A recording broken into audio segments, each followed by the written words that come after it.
Guys, we're in Ridgway, Colorado. We have this FRUEHAUF in dump, and so I wanted to get some video of it while it was up, and then we'll lower it back down and get some additional video. But a lot of guys I know want to see what it looks like whenever it's up in the air, get underneath it, look at the fifth wheel plate and that kind of stuff. So start up here on the front on the hitch. You can see we've got one main line going into that hydraulic cylinder, your air hookups and your lights on the fifth wheel plate. This frame going back to hinge on the trailer looks to be in good shape. You got your landing gear right here. Nothing extraordinary there, guys. We'll come back here. Do want to show you, I mean, you can see we've touched it with the welder in a spot or two.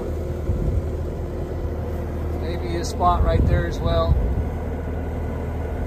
I don't see a lot towards the top, or towards the front, I should say, that they welded on. At least not on the bottom side.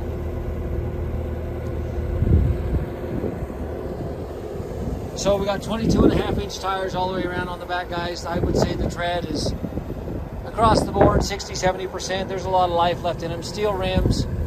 You can see we've got spring suspension. Take you here to the back and we'll take a look. This is where a lot of the damage usually gets done on one of these trailers, guys. Again, you can see aluminum body on this bed. Spot or two where it's been welded. Looks like it might be time for a weld right there. A steel in gate, and hopefully you guys can see. I'll step up here so you can see up inside there.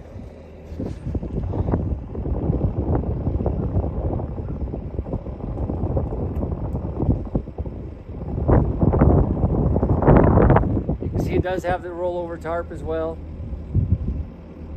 I'm going to zoom back out here. Show you kind of what it looks like here by the tailgate. We'll walk around this other side. Same thing on this side, guys. Probably want to touch that with your welder if you buy this trailer. Axles look to be in good shape, guys. I'll get under there so you can get a little bit closer look at the brakes and the suspension, the springs and whatnot. That's kind of what the brakes look like there, guys. They look pretty much the same over here. I don't see anything too extraordinary. There's a little spot there, guys, where they welded. Again, this is that spot that I showed you earlier, but right in front of the axles. So I'm going to back away from this little guy, and they've got a release. If I'm not mistaken, it's right here. So this little truck has a release for it right here. And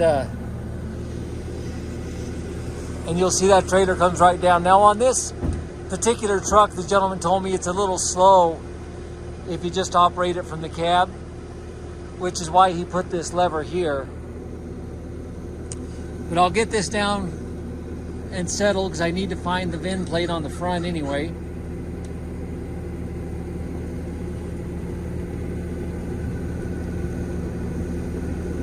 And guys, I'm going to go ahead and shut this off because it is, probably take me another 30 seconds for it to get out. Actually, as this is coming down, I hope you guys can see right here, a couple of little bitty pinholes. Nothing extraordinary, but I can see a couple of little pinholes right there where there's a little daylight coming through. Again, nothing extraordinary, guys, but I do want to point those out to you when I see them.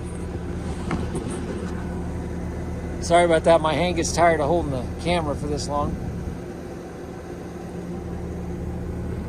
You know, as it's coming down, I'm kind of watching to see if I see any excessive oil leaks, which I don't. I don't see anything excessive. I saw a little drip right there. There's obviously the oil coming out up here on the front, guys. The fifth wheel plate's coated in it. The hydraulic cylinder's got quite a bit on it. So obviously there's a leak up here. So again, I'm going to shut this off. We'll finish lowering this down and then we'll fire it back up again.